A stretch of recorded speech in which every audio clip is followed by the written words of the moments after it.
Hello. संधि का topic है हमारा। देखिए, संधि के टॉपिक से आपके जो भी टेट एग्जाम होते हैं सभी टेट एग्जामों में एक दो प्रश्न देखने को मिलते हैं। तो शुरू करते हैं। सबसे पहले हम बात करते हैं इस शब्द को लेकर के ही, संधि शब्द को ही। इसमें कौन सी संधि है और किस तरीके से इसको जो है वो एनालिसिस किया जा सकता है। देखिए, सबसे पहले हम बात करें संधि की, तो संधि जो शब्द है इसमें ऐसे पूछ लिया जाए आपको कि उपसर्ग कौन सा है, तो आपको बताना होगा सम उपसर्ग। और आपको मैं बता दूं, इसमें धातु अगर ऐसा पूछा जाता है तो धातु आपको इसमें धा बतानी है, तथा इसमें प्रत्यय है तो इसमें प्रत्यय आपको बताना है की। कौन सा प्रत्यय बताना है? की प्रत्यय बताना है। तो सम उपसर्ग धा धातु की प्रत्यय, इस सब से मिलकर के ये शब्द बना है जिसका नाम है संधि। मित्रों, जब हम इनका मिलान करते हैं तो इनका मिलान कुछ इस तरीके से होता है, सम प्लस धी। अब आपने अनुस्वार संधि पढ़ी होगी। अनुस्वार संधि के माध्यम से मकार को, ये जो मैं है इसको अनुस्वार हो जाता है और रूप हमारा कुछ इस तरीके से बन के आता है संधि। फिर उसके बाद में ये जो अनुस्वार है इस अनुस्वार को परसवर्ण हो जाता है। अभी हम जब आगे संधि पढ़ेंगे तो इस संधि के उदाहरण को दोबारा से हम देखेंगे। तो आपको मैं बता दूं कि इस अनुस्वार का परसवर्ण होकर के और फिर जो रूप बनता है वो आपका रूप बनता है संधि। और ये संधि के आगे हमेशा विसर्ग आएगा मित्रों। विसर्ग इसलिए आएगा क्योंकि यह शब्द कभी भी आप जो है, कोई भी आपसे पूछे आपको क्या बताना है, इसका लिंग कौन सा है। ये पुल्लिंग का शब्द है मित्रों, पुल्लिंग का शब्द है। संधि होती नहीं है, संधि होता है। अयादि संधि होता है, यण संधि होता है। ठीक है, तो संधि शब्द एक पुल्लिंग का शब्द है, ये आपको ध्यान में रखना है। संधि शब्द में सम उपसर्ग है, की प्रत्यय है, धा धातु है। और इसमें संधि अगर पूछी जाए तो इसमें दो संधियां हैं मित्रों। एक तो इसके अंदर है अनुस्वार संधि, अनुस्वार, और एक इसमें है अनुस्वार परसवर्ण संधि। तो अगर इसमें पूरा देखा जाए तो अनुस्वार भी आ गया और अनुस्वार के बाद में परसवर्ण भी आ गया। तो अनुस्वार परसवर्ण संधि, ये आपको इसमें बताना है। तो ये तो बात हो गई संधि के पद को लेकर के कि संधि, ये जो शब्द है इस शब्द से भी कभी कभी प्रश्न बन जाते हैं। तो इन प्रश्नों के आंसर आपको कैसे क्या देना है इसके बारे में हम चर्चा कर रहे हैं। अब देखो मित्रों, मैं आपको एक बात बता देता हूं कि संधि शब्द पुल्लिंग का है, तो क्या इसके समानार्थक कोई और भी शब्द है? तो मेरा आंसर ये होगा कि जी हाँ, बिल्कुल कोई शब्द है। और वो शब्द है आपका संहिता। क्या नाम है? संहिता। मित्रों, मैं आपको बता दूं, जो संहिता है, ये संहिता शब्द भी पुल्लिंग जो है, पुल्लिंग का जो संधि शब्द है उसका समानार्थक ही शब्द है। अर्थात संधि कह दो या संहिता कह दो, बात एक ही है। लेकिन मैं आपको बताऊं कि संधि शब्द किसका है, तो संधि शब्द स्त्रीलिंग का है। किसका है? स्त्रीलिंग का है। और संधि शब्द बना कैसे है, तो इसके बारे में भी हम चर्चा कर लेते हैं। संधि शब्द के बारे में अगर देखा जाए तो संधि शब्द जो है इसमें भी उपसर्ग तो सम ही है, लेकिन इसके अंदर जो धातु है, धातु भी समान ही है, दोनों में धा धातु ही है। लेकिन इसमें प्रत्यय देखा जाए तो इक्तः प्रत्यय है। कौन सा प्रत्यय है? इक्तः। और इक्तः प्रत्यय से बनने वाले शब्द स्त्रीलिंग, पुल्लिंग, नपुंसकलिंग तीनों लिंगों में होते हैं। लेकिन यह शब्द स्त्रीलिंग में बनाने के लिए इस शब्द के अंत में ताप प्रत्यय, जो कि एक स्त्री प्रत्यय है, वो कर दिया जाता है। तो संधि संहिता शब्द जो है इसमें दो आपके प्रत्यय लगे हैं, एक तो इक्ता प्रत्यय है और एक आपका टाप प्रत्यय है। और ऐसे होकर के ये संहिता शब्द बना है। और संहिता का मतलब भी वही होता है जो संधि का मतलब होता है, अर्थात वर्णों का मिलन। लेकिन ये जो आपका संहिता शब्द है, ये आपका संहिता शब्द कौन सा है, तो ये संहिता शब्द आपका है स्त्रीलिंग का शब्द है। किसका शब्द है? स्त्रीलिंग का शब्द है। तो आपको इन दो शब्दों के बारे में नॉलेज होना चाहिए। कि संधि भी वही बात है और संहिता भी वही बात है, लेकिन शब्दों का फर्क देखिए। संधि शब्द पुल्लिंग का है, संहिता शब्द स्त्रीलिंग का है। संहिता शब्द में इक्तः प्रत्यय और टाप प्रत्यय दोनों हुए हैं, जबकि संधि शब्द में की प्रत्यय हुआ है, और ये धा धातु दोनों में है, सम उपसर्ग दोनों में है। तो इस आधार पे अब हम कह सकते हैं कि मित्रों, आप कोई भी किताब देखना, आप कहीं भी पढ़ोगे, आपको जैसे मान लो एक तो होता है अयम, अयम पुल्लिंग के शब्दों के लिए कहा जाता है, और एक होता है इयम, इयम स्त्रीलिंग के शब्दों के लिए कहा जाता है। तो इयम के साथ में तो हम क्या रखेंगे, इयम संहिता, इयम संहिता, यह संहिता। और अयम के साथ में हम किसे रखेंगे, तो अयम के साथ में हम रखेंगे संधि को। ये समझाने का मतलब बस इतना ही है कि संधि शब्द पुल्लिंग का है, इसलिए इससे पहले वाला भी पुल्लिंग का ही शब्द होगा। सर्वनाम जो शब्द हैं अयम इयम इत्यादि, और संहिता शब्द स्त्रीलिंग का है, तो इससे पहले भी स्त्रीलिंग का ही शब्द होगा। तो इस आधार पे हम कह सकते हैं कि संधि शब्द तो पुल्लिंग का है और संहिता शब्द आपका किसका है, स्त्रीलिंग का शब्द है। अब इसके अलावा अगर हम देखें तो जैसे हम कह सकते हैं कि संहिता के बारे में पूछा जाए तो हम क्या कह सकते हैं, का संहिता। क्या कह सकते हैं, का संहिता, मतलब कौन सी संहिता है, कौन सी संधि है। तो ऐसा ही अगर पूछा जाता है तो संहिता के साथ में हमेशा किसका प्रयोग किया जाएगा, का, क्योंकि ये का शब्द स्त्रीलिंग का है। जबकि पुल्लिंग में हम प्रयोग किसका करेंगे, कह संधि, कौन सी संधि। तो अब इन दोनों उदाहरणों के माध्यम से मैं आपको केवल इतना समझाना चाह रहा हूं कि संहिता शब्द स्त्रीलिंग का और संधि शब्द पुल्लिंग का है। तो इनसे पहले भी आपको ध्यान रखना है, जब जब आप पढ़ोगे आपको अयम ही मिलेगा, संधि के पहले अयम और कै का ही प्रयोग होगा, और संहिता के पहले इयम और का ही प्रयोग होगा। चलो ये बात तो हो गई। तो अब इस आधार पे हम कह सकते हैं कि संधि कह दो या संहिता कह दो, बात एक ही है, लेकिन दोनों में शब्दों का जो फर्क है वो क्या फर्क है, एक तो संधि पुल्लिंग का है और एक संहिता। मैं बार बार इसलिए बोल रहा हूं कि यहां से प्रश्न आ जाते हैं, इसलिए आपके दिमाग में पूरा फिट हो जाए। संधि पुल्लिंग का शब्द है, संहिता स्त्रीलिंग का शब्द है। अब देखो दोनों के द्वारा होता क्या है, तो दोनों, ये जो संधि का प्रकरण है, संधि के प्रकरण में वर्णों का मेल होता है। क्या होता है, वर्णों का मेल होता है। तो वर्णों के मेल होने के कारण इसको हम क्या कहेंगे, तो इसका एक तीसरा नाम और निकाला जा सकता है, जिसे हम कहेंगे वर्ण विधि। क्या कहेंगे, वर्ण विधि। तो मित्रों तीन नाम हो गए, संधि, संहिता, वर्ण विधि। ये तीनों एक ही टॉपिक के नाम हैं। अब देखो इसके बाद में हम चर्चा करते हैं संधि, संहिता, वर्ण विधि के बारे में। हमने जाना कि एक ही है। वर्ण विधि का मतलब वर्णों को मिलान करने की विधि, संहिता यानी वर्णों के मिलान करने की विधि स्त्रीत्व विवक्षा में, संधि का मतलब वर्णों के मिलान करने की विधि पुरुष विवक्षा में। तो ये छोटी छोटी चीजें जो हैं ये आपको ध्यान में रखनी है। अब देखिए इसके बाद में हम चर्चा करते हैं, एक शब्दावली को आपको कुछ समझना है, क्योंकि कभी कभी पूरा टॉपिक आ जाता है लेकिन शब्दावली अगर समझ में नहीं आई तो फिर आपको बहुत सारी दिक्कतों का सामना करना पड़ता है। देखो एक आता है संहिता, प्रश्न में ये शब्द बार बार आता है, इसको यही समझ लेना चाहिए। संहिता संज्ञक वर्ण, क्या है, संहिता संज्ञक वर्ण। अब देखो ध्यान देना, संहिता संज्ञक वर्ण क्या होता है। तो संहिता संज्ञक वर्ण के बारे में हम बात करते हैं। संहिता संज्ञक वर्ण क्या है और इसको किस तरीके से समझा जा सकता है। देखिए संहिता संज्ञक वर्ण कभी भी ऐसे पूछ लिया जाता है, जैसे मान लो कोई भी उदाहरण है, एजिट मान लो उदाहरण, हम बिल्कुल सरल से सरल उदाहरण लेते हैं। देवालय, क्या है, देवालय, सही नहीं लिखा, दोबारा लिख देते हैं, देव आलय, तो क्या बनेगा, देवालय। अब यहां से ऐसे पूछ लिया जाता है कि देवालय पद अंतर्गते संहिता संज्ञक वर्ण कौन से हैं, मतलब इसके अंदर संहिता संज्ञक वर्ण कौन से हैं।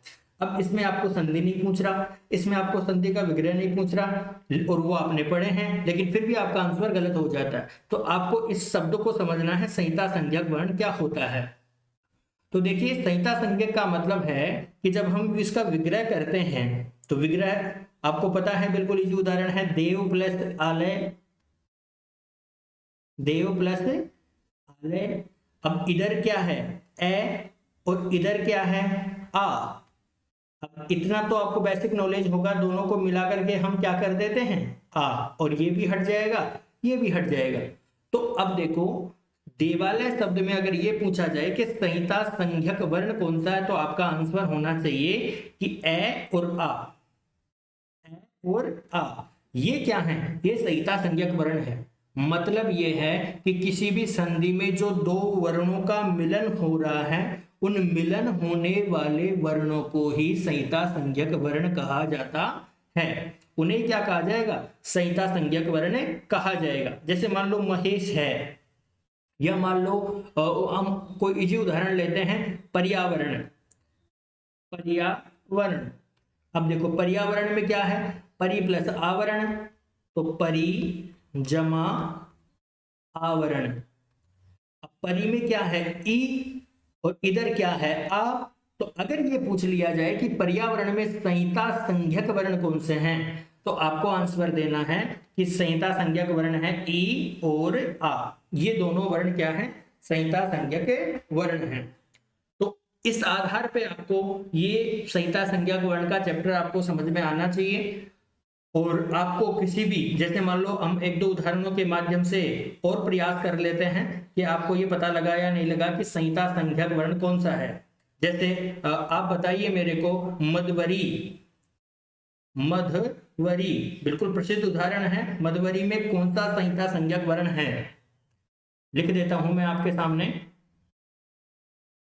मधवरी, मधवरी। इसमें संहिता संज्ञक वर्ण कौन सा है, विग्रह भी कर देता हूं, मधु प्लस अरी। अब आप खुद कह सकते हो कि इधर उ है और इधर ए है, तो ये दोनों ही वर्ण क्या है, संहिता संज्ञक वर्ण है। समझ गए होंगे आप।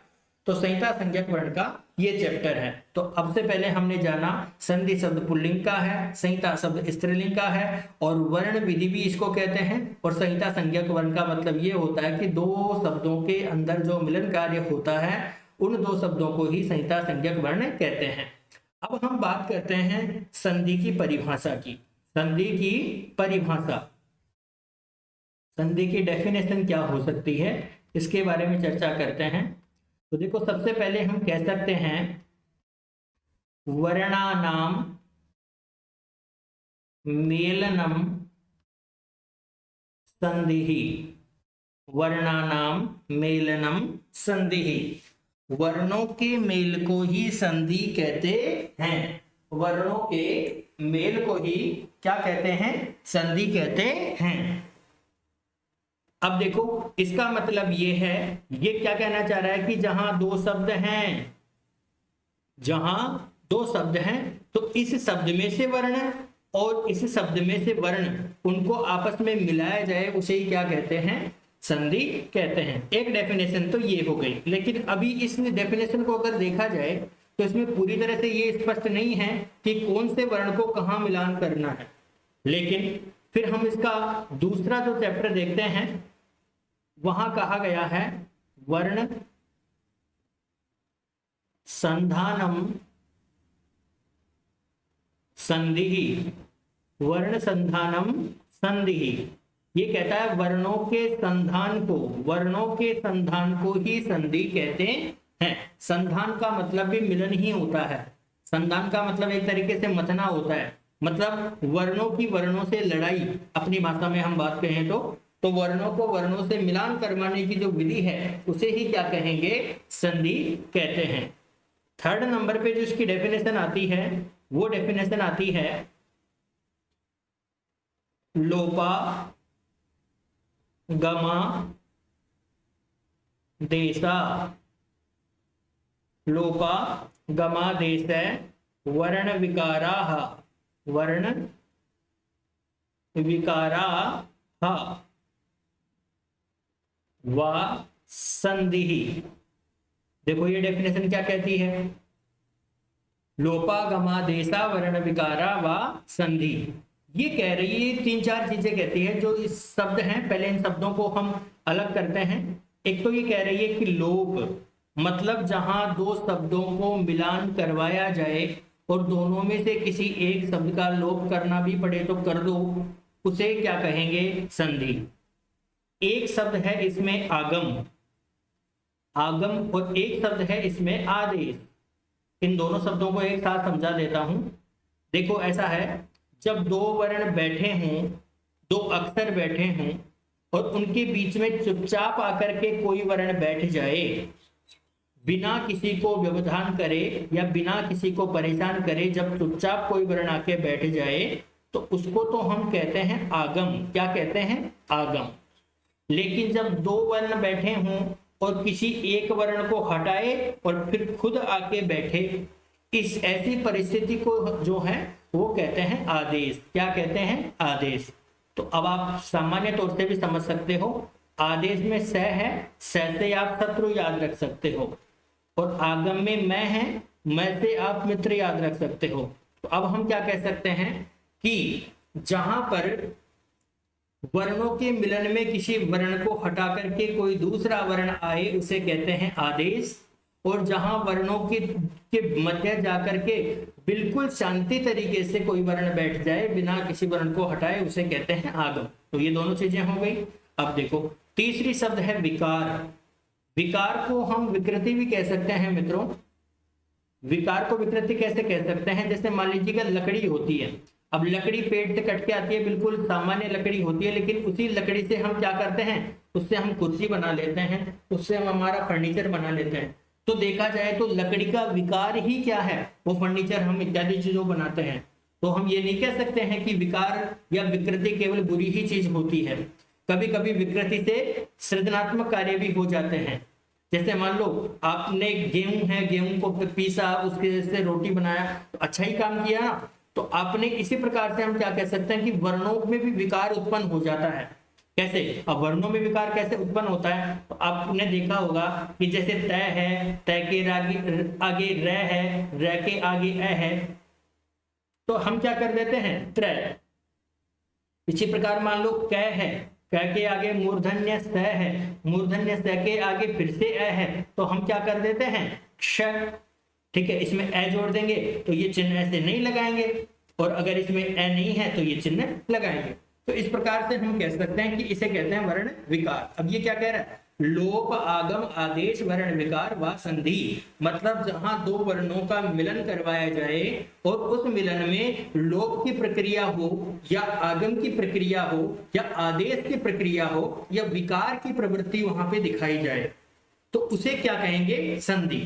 तो अब एक निष्कर्ष डेफिनेशन क्या निकल के आती है कि जहां दो वर्णों के मेल में लोप आगम आदेश वर्ण विकार आदि की प्रक्रिया की सहायता ली जाए और उन वर्णों को मिला दिया जाए, तो उसे ही हम क्या कहेंगे, संधि कहेंगे। संधि कहेंगे, संहिता कहेंगे या वर्ण विधि कहेंगे। चलो अब उसके बाद में सबसे मोस्ट और सबसे प्रसिद्ध जो आपकी परिभाषा है वो मैं अब लिख रहा हूं, जो परिभाषा पाणिनि ने लिखी है लघु सिद्धांत कौमुदी में एक सूत्र के भांति, वो मैं आपको बताने जा रहा हूं, और वो है परः सन्निकर्षः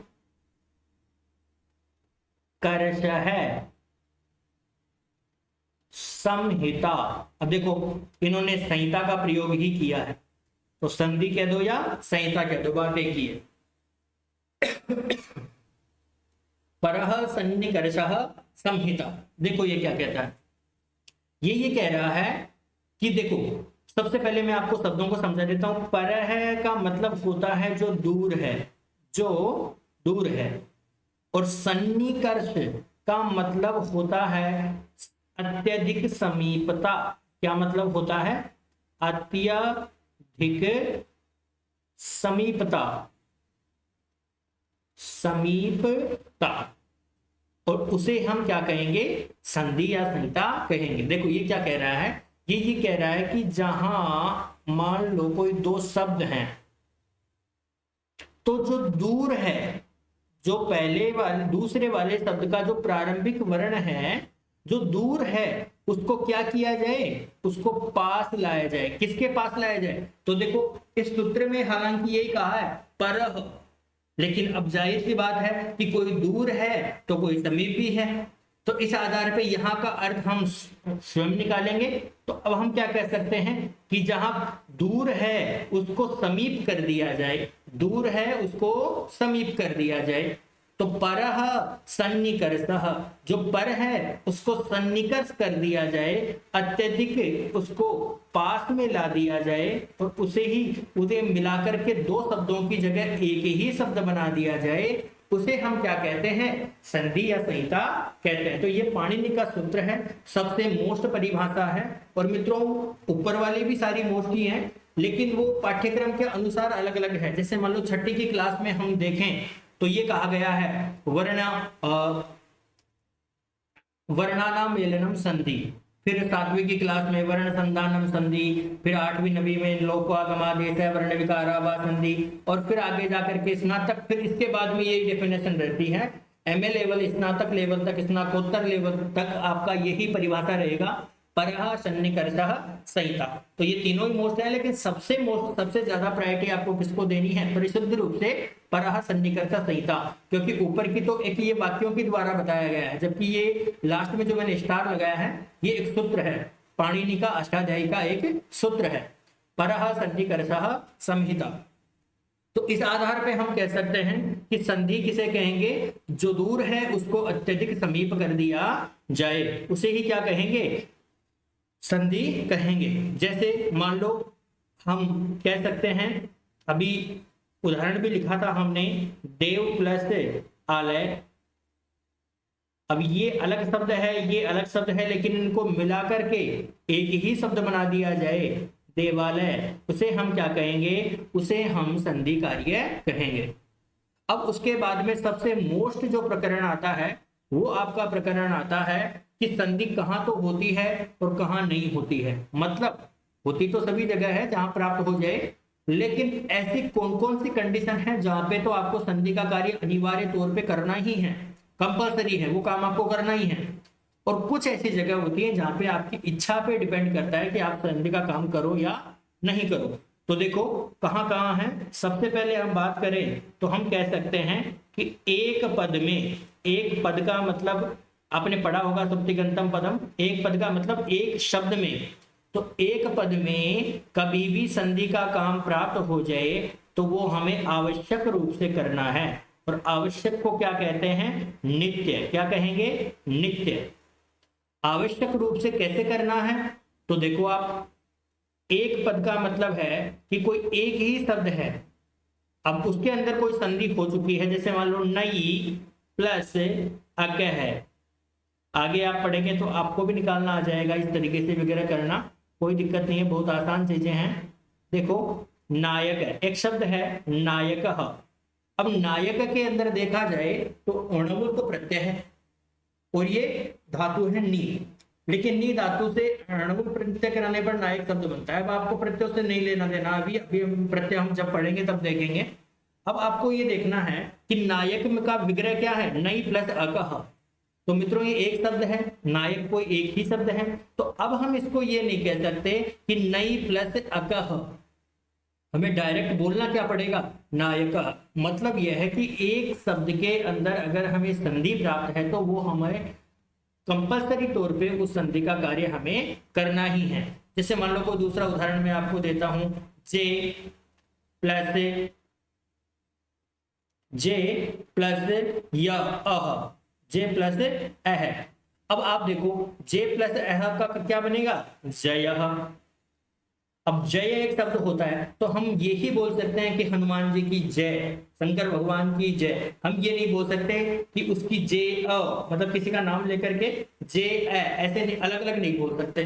तो एक पद में, एक शब्द में अगर संधि का कार्य हुआ है तो हमें वो संधि का कार्य करके ही संधि सहित जो रूप बनता है उसे ही बोलना है, उसके अलावा हम विग्रह वाक्य नहीं बोल सकते। तो एक पद में संधि का कार्य कैसे होता है? नित्य होता है। अब इस आधार पे हम क्या कह सकते हैं, संधि नित्य अनित्य प्रकरण, ये एक टॉपिक चल गया है नया हमारा, संधि नित्य अनित्य प्रकरण, मतलब जहां संधि कहां कहां तो नित्य होती है, कहां कहां अनित्य होती है। अब देखो दूसरा टॉपिक क्या कहता है। दूसरा प्रश्न ये आएगा कि सबसे पहले तो क्या हो, कि सबसे पहले तो कोई उपसर्ग हो, उपसर्ग हो और उपसर्ग के जस्ट आगे धातु हो। अब उपसर्ग और धातु जहां ये कंडीशन हो जाए, वहां पे आपको ध्यान रखना है संधि का कार्य क्या करना है, नित्य। नित्य का मतलब कंपलसरी है, आपको संधि का कार्य करना ही पड़ेगा। अब देखो कैसे, जैसे मान लो मैं आपको कह दूं उप एक उपसर्ग है और आगच्छति, आगच्छति, आगच्छति एक धातु है, धातु रूप है। तो उप और आगच्छति, अब उप आगच्छति को अगर हम अलग अलग बोलें तो ये बैठेगा नहीं, हमें क्या बोलना पड़ेगा, उपागच्छति ही हमें बोलना पड़ेगा। तो कह सकते हैं हम कि हमें इनको मिलान करके ही हमें ये चीजें बोलनी है, हम इनको अलग अलग नहीं बोल सकते। जैसे मान लो सु प्लस आगतम, आगतम, अब हम अलग अलग नहीं बोल सकते, हमें क्या बोलना पड़ेगा, हमें स्वागतम ही बोलना पड़ेगा। तो कहने का मतलब यह है कि उपसर्ग और धातु का जहां मिलन हो रहा हो वहां पर आपको संधि का कार्य करना ही है। अब मित्रों इसको घुमा के कोई प्रश्न दे दे कि धातु को तो इधर रख दे और उपसर्ग को इधर रख दे, तो आपको ऐसे कंडीशन का भी ध्यान रखना है, बेसिक नॉलेज भी होना चाहिए कि धातु कभी भी धातु के आगे उपसर्ग नहीं आता है, उपसर्ग तो शब्दों के पहले ही जुड़ते हैं। तो मान लो जैसे ऐसे कोई प्रश्न आ जाए कि संधि का कार्य नित्य होता है, मतलब कंपलसरी होता है, और ऑप्शन में हो उपसर्ग प्लस धातु या धातु प्लस उपसर्ग या उपसर्ग धातु दोनों आगे पीछे कहीं भी हो, तो आपको ये थोड़ा बहुत बुद्धि का परिचय देते हुए आपको सही आंसर का चयन करना है। पहले उपसर्ग ही आते हैं और बाद में धातु आती है, ठीक है। उपसर्ग कभी भी शब्द के बाद में नहीं लगते। तो दो टॉपिक हो गए, संधि एक शब्द में हो तो हमें जरूरी है संधि का कार्य करना, और धातु और उपसर्ग और धातु का मिलन हो रहा हो तो जरूरी है संधि का कार्य करना। और तीसरा आपका जो कार्य है वो आपका कार्य है मित्रों 3 नंबर का समास में। किसमें, समास में। मित्रों अगर समास का प्रकरण है और समास के प्रकरण में आपको संधि का कार्य प्राप्त हो रहा है तो वो कार्य आपको करना ही पड़ेगा। उस कार्य में आपको कोई भी आपको जो है वो विग्रह करके आप नहीं बोल सकते। जैसे मान लो कि हम ये कहें कि अग्नि के समीप, अग्नि के समीप, अब इसका विग्रह क्या होगा, जब आप समास पढ़ोगे आपको पता लग जाएगा। तो एक स्थिति यह आ जाएगी कि उप प्लस अग्नि, उप प्लस अग्नि ऐसे लिखा हुआ मिलेगा, ह्रस्व हो जाएगा, इको ह्रस्व हो जाएगा, बड़ी मात्रा नहीं आएगी। तो उप प्लस अग्नि, अब आप इसको अलग अलग नहीं बोल सकते कि अग्नि के समीप उप प्लस अग्नि, ऐसे नहीं बोल सकते। आपको बोलना क्या पड़ेगा, आपको बोलना पड़ेगा उपाग्नि, उपाग्नि, उपाग्नि। इस तरीके से आपको जो है वो बोलना पड़ेगा। ये उदाहरण हम देखेंगे जब हम अव्ययभाव समास पढ़ेंगे तो आपको पता लग जाएगा कि यहाँ छोटी ई ही क्यों आई, यहाँ कोई विसर्ग क्यों नहीं आया, यहाँ और कोई अमत्व कार्य क्यों नहीं हुआ। वो सारी चीजें हम आपको समास के टॉपिक में डिटेल से बताएंगे। पहले मैं आपको बता दूं कि आपको बस इतना ध्यान रखना है, समास के प्रकरण में अगर संधि कार्य प्राप्त है तो वो संधि कार्य आपको क्या करना है, नित्य रूप से करना है, कंपलसरी है, वहां पे आपको संधि कार्य करना ही है। फिर तीसरा और चौथा मैं आपको एक बात बता दूं, कोई श्लोक लिखा हुआ है और उस श्लोक में कोई शब्द हैं तो और वहां संधि का कार्य प्राप्त हो रहा है तो वो संधि का कार्य आपको करना ही है। मान लो आप कभी भी आप देखते होंगे कोई श्लोक होता है तो श्लोक में क्या होता है, ऐसे फिक्स शब्द होते हैं, सर्वे भवन्तु सुखिनः, सर्वे सन्तु निरामया, सर्वे भद्राणि पश्यन्तु, मा कश्चित् दुःख भाग् भवेत्। ऐसे 4 खंडों में श्लोक होता है।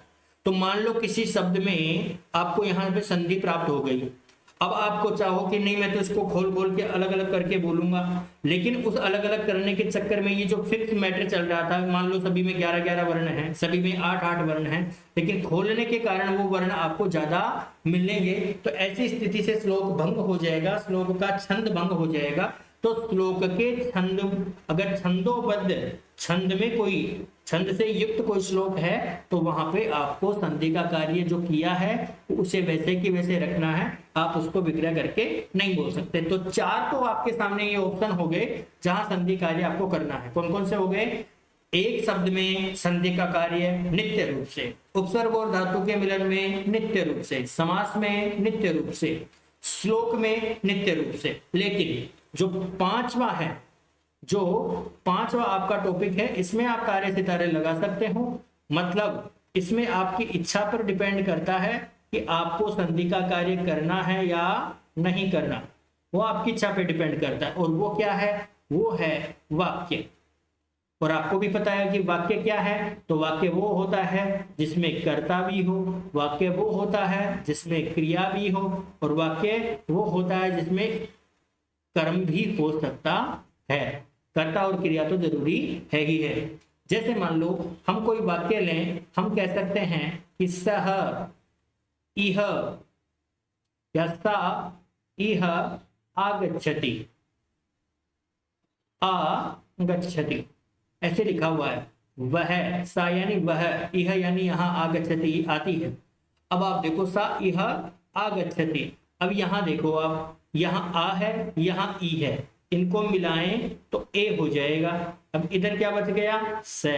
इधर क्या बच गया? है। अब है में क्या है? आ। और इधर क्या है? आ। दोनों से भी क्या बन जाएगा? आ। और आगे क्या हो जाएगा? गच्छति। क्या हो जाएगा? गच्छति। देखो इस आ की जगह और इस ए में ए जो ए है में जो ए है, इसकी जगह मैंने आ कर दिया। यहाँ आ है और ई है, इन दोनों की जगह मैंने ए कर दिया। अब इसको अगर हम लिखें तो स में ए जोड़ेंगे क्या बनेगा? से। है में आ जोड़ेंगे क्या बनेगा? हा। आगे क्या है? गच्छति। क्या रूप बन जाएगा? सेहा गच्छति।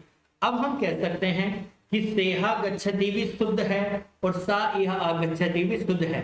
मतलब यह है कि दोनों में आप कोई भी बोल रहे हो, दोनों ही अपनी अपनी जगह पे शुद्ध हैं। तो कहने का मतलब यह है कि वाक्य में हमारी इच्छा पर निर्भर करता है कि हम संधि का काम करते हैं या नहीं करते हैं, वो हमारी इच्छा पर डिपेंड करता है। तो इस आधार पे अब हमने देखा कि 4 परिस्थितियां ऐसी है जहां संधि का कार्य कंपलसरी है, करना ही है, और 5वां वाक्य है जहां आपकी इच्छा पे निर्भर करता है कि आपको कार्य करना है या नहीं करना। तो इस चीज को एक श्लोक के द्वारा भी बताया गया है, और वो श्लोक कौन सा है उस श्लोक को भी मैं लिख देता हूं, आप नोट आउट कर लेना अपने नोट्सों में, और आप साथ में नोट आउट करते रहेंगे तो और भी बढ़िया रहेगा। ठीक है, तो आपको नोट आउट करना ही है, क्योंकि मैं यहाँ वैसे ही एक फिक्स मैटर जो बिल्कुल कोई कचरा नहीं है वो यहाँ पे आपको लिखूंगा, तो उन चीजों को कम से कम आपको याद करना ही करना है। तो संहितेक पदे नित्या, संधि हो गई ना, ये आ नहीं आएगा। संहितेक पदे नित्या मतलब एक पद में संधि का कार्य नित्य रूप से होता है। और फिर नित्या धातुप सर्गयोः, सर्गयोः। अब यहाँ पे ऊ की मात्रा बड़ी क्यों आई? क्योंकि आपको भी पता है धातु में भी ऊ और इधर उपसर्ग में भी ऊ, तो ऊ के आगे ऊ आता है तो बड़ा ऊ हो जाता है दीर्घ संधि के नियम से। जब आप संधि पढ़ेंगे तो पता लग जाएगा। तो धातुपसर्गयोः नित्या समासे, नित्या समासे, समास में भी क्या होगा? नित्य। वाक्ये तु सा विवक्षाम अपेक्षते, वाक्ये तु सा विवक्षा,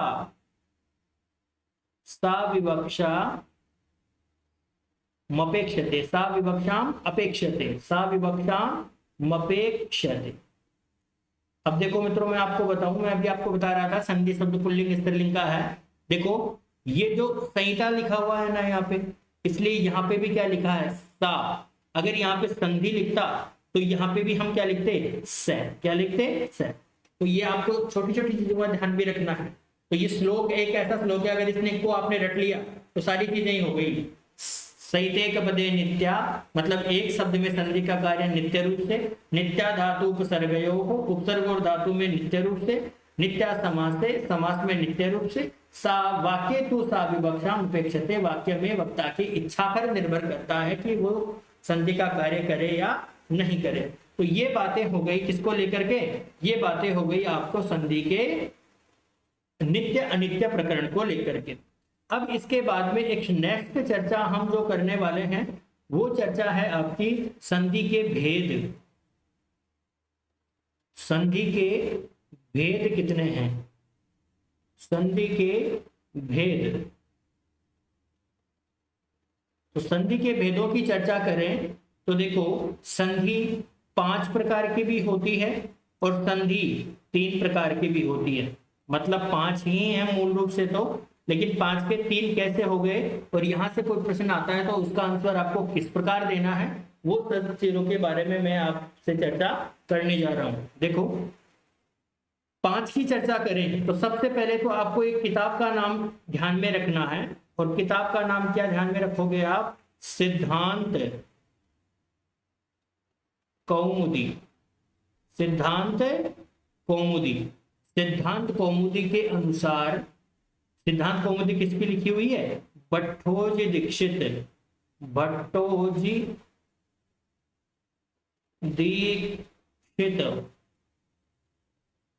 भट्टोजी दीक्षित। अब अगर ऐसे पूछ ले, अगर पूछे कि सिद्धांत कौमुदी के अनुसार संधि के कितने भेद हैं तो 5 बताने हैं, या फिर मान लो किताब का नाम नहीं दे, राइटर का दे दें, भट्टोजी दीक्षित के अनुसार संधि कितनी है, तो आपको आंसर क्या देना है, 5। लेकिन फिर मैं आपको बताऊं कि भट्टोजी दीक्षित के ही एक शिष्य हुए जिनका नाम था वरदराज, और उन्होंने जो किताब लिखी, उन्होंने जो ग्रंथ लिखा उसका नाम था लघु सिद्धांत कौमुदी। क्या नाम था, लघु सिद्धांत कौमुदी। यानी लघु, कौमुदी का मतलब होता है चांदनी, सिद्धांत यानी नियम, लघु यानी छोटे, मतलब छोटे नियमों की चांदनी। कहने का मतलब यह है कि जैसे दिन में सूरज से काम होता है, लेकिन रात को भी काम रुकता नहीं है, क्योंकि रात को दिन का सूरज तो नहीं होता, लेकिन चांदनी तो होती है।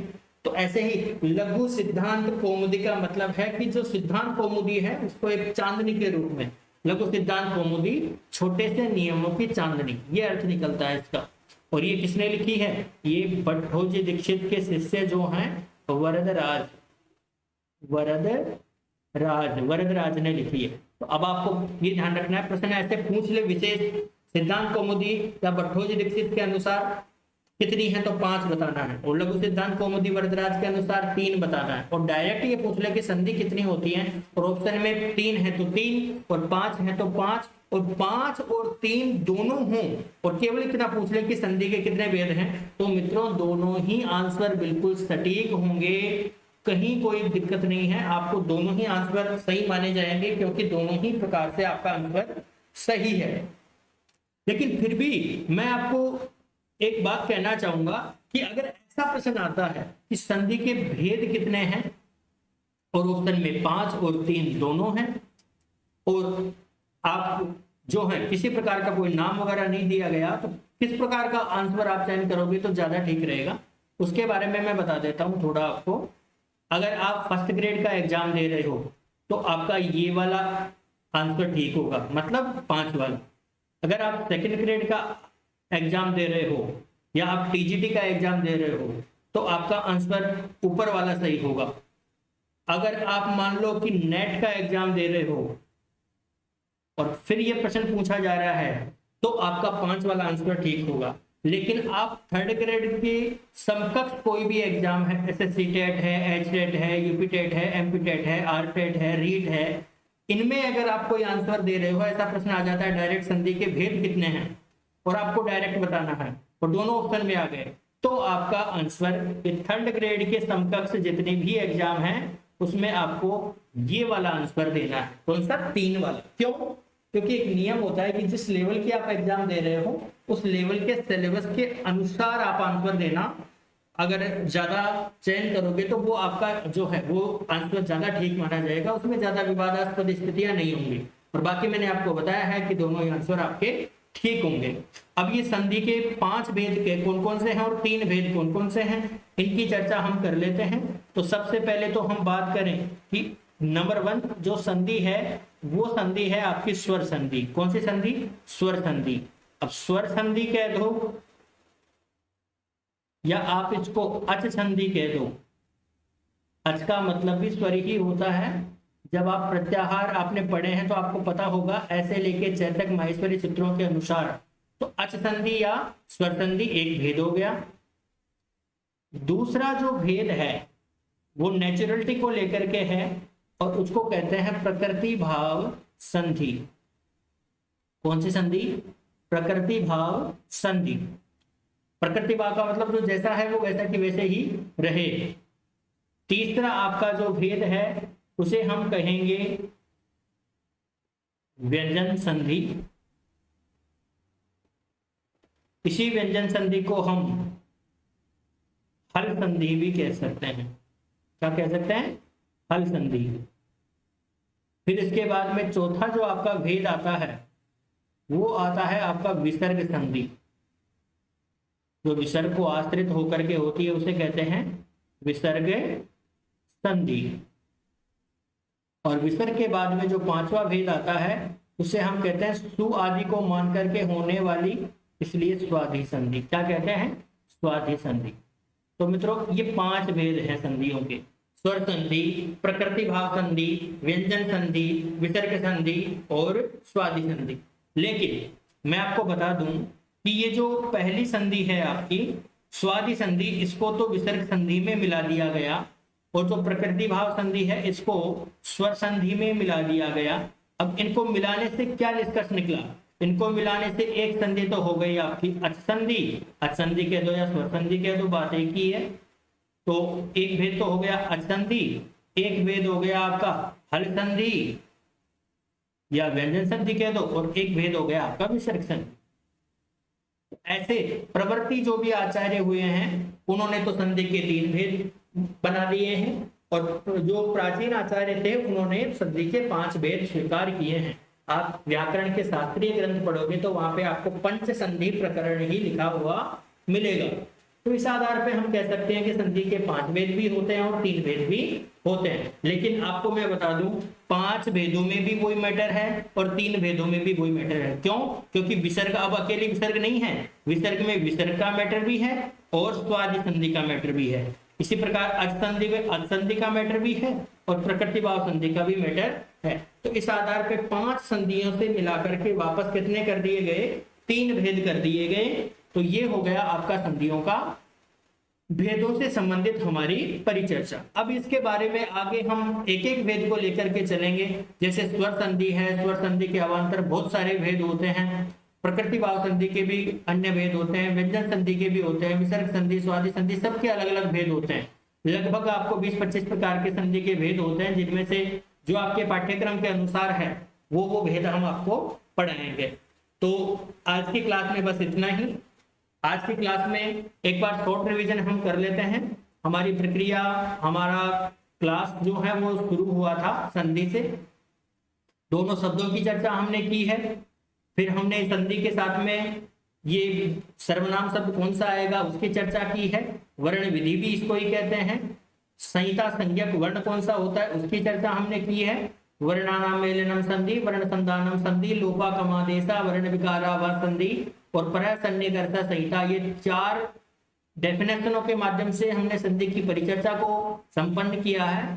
एक पद में नित्य होती है, उपसर्ग में नित्य होती है, धातु उपसर्ग के मिलन में, समास में नित्य होती है, श्लोक में नित्य होती है, लेकिन वाक्य में वक्ता की इच्छा पर निर्भर करता है कि संधि कार्य करना है या नहीं करना है।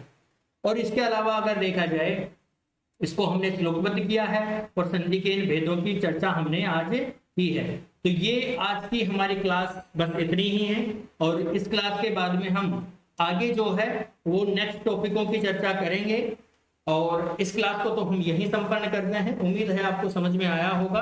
किसी भी प्रकार का अगर आपको कोई प्रश्न, कोई डाउट रहता है संधि के प्रकरण को लेकर के, तो आप मेरे को एप्लीकेशन में चैट पे भी भेज सकते हो। वेद एजुकेशन अपना एप्लीकेशन है, पता है आपको। तो जयतु संस्कृतम, जयतु भारतम। धन्यवाद।